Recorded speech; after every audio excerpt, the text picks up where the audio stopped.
Hello, Americans. Another friend subscribers around the world. Chilly out here this morning, man. It is, it's went from summer to fall, and now we're headed into winter. That quick. They're actually calling for, or saying that could be a chance for snow next week on the mountain. Up, where our fish fence is, our highest fish fence is up. And they're saying we could get some snow up there. The temps supposed to get down to, man, I don't know, man, close to freezing overnight temps in the next, not for till after the weekend, but next week. I ain't looking forward to that, man. I'll tell you what, it's kicked me in the butt. That's why I didn't get a video this morning, because I was consumed yesterday trying to get things ready, get firewood up. Man, I sawed up all the firewood. Now I gotta split it, get it stacked, get it in the woodshed so it's all dried up and everything. Man, I'll tell you what, winter's coming on fast, man. And just like I would, my little prediction and stuff with watching all the birds and everything, the animals and stuff that's been going on there, it seems like all the critters are all getting ready soon too. So you know what that means, man. You watch them, they know what's going on. They're the best weathermen there is. There was this article one time I read. It was in Reader's Digest. In Reader's Digest, I used to read a lot when I was younger, and this article about this weatherman, and man, he was a weatherman for like 40 years or something, and he sat where he broadcasted gave his weather report or whatever, and on the radio, he sat by a big picture window with the hillside, and for like 40 years or something, his predictions of the weather were like spot on, man. And he wouldn't tell his secret of how he told the weather, how he predicted the weather, because he didn't go by all, he wasn't no meteorologist or anything like that. He just gave his prediction of what the weather, and he was always, spot on.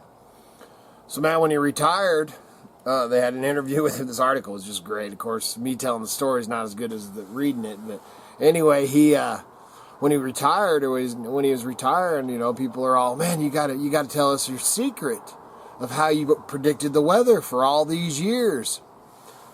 He's sitting there and he looks out the window and he says, "You see them sheep?" "Yeah, I see them sheep out there." He says, "Well, them sheep have been out there my whole career. And when those sheep are up at the top of that hill, it's going to rain. When they're in the center of the hill, little chance of rain, maybe rain or snow.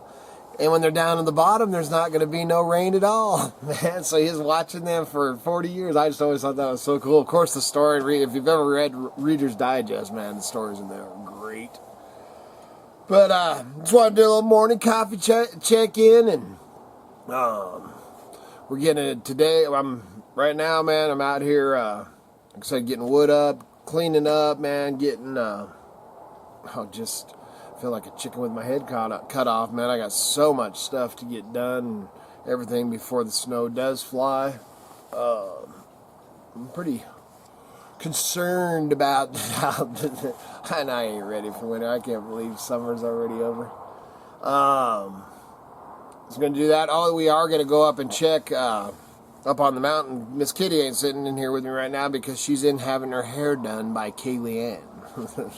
Because we're watching Kaylee, because TNT and Tevin, Katie had to take them up to McCall for checkup appointments. So we got our granddaughter, Kaylee, with us today. But she's helping Mima in there right now. And then I think they're going to, if she does her hair, they're going to put up, I'm going to cut all the elderberries, because the elderberries, Miss Kitty's going to try to make a syrup stuff, man. Great, vitamin C, we put them up. Miss Kitty's gonna, I think she's gonna do try like a syrup. Ours went bad last year. It was not a good deal, but she's gonna try ice cube trays. She's gonna make like a, wow, man, it's loud out here this morning. but she's going to make like a syrup thing, and then she's going to put it in ice trays, where you can just get one of the cubes. Excuse me, man. So that we can pop them out, and put them in a drink or whatever you want to do, or just suck on or whatever for a little vitamin C boost. So her and Kaylee are going to make a syrup, I guess you'd call it, today. And then we're going to go up, and we'll take you along with that. So that might be tomorrow's videos. We're going to go up and check. There's Italian prunes. We planted an Italian prune. We've actually planted 3 Italian prunes. The goats ate 2 of them. We got 1 left. But, man, them Italian prunes, we dehydrate those, man, and they are amazing. So we're going to go up and see, because there's some on the hill that was an old homestead, which will show you that up there, and then it was also a part of an old orchard up there, so the apples. So we're going to go up and check and see. We might be a little late, might be a little early. I don't know with this weather. Who the heck knows what we are? We know where some other prune trees are. They kind of hang off of private property, but you can pick them, the ones by the road. And the other day when we were going by, I just pulled up, reached out and grabbed one, and whew, them babies weren't ready, but these ones are a little higher, so we're going to go up and check those. So we'll take you along with that.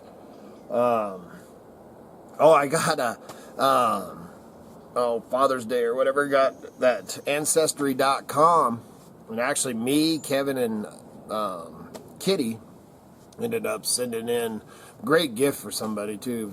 We have some plans to get some for gifts for people, but that's what we got. Kevin one for graduation.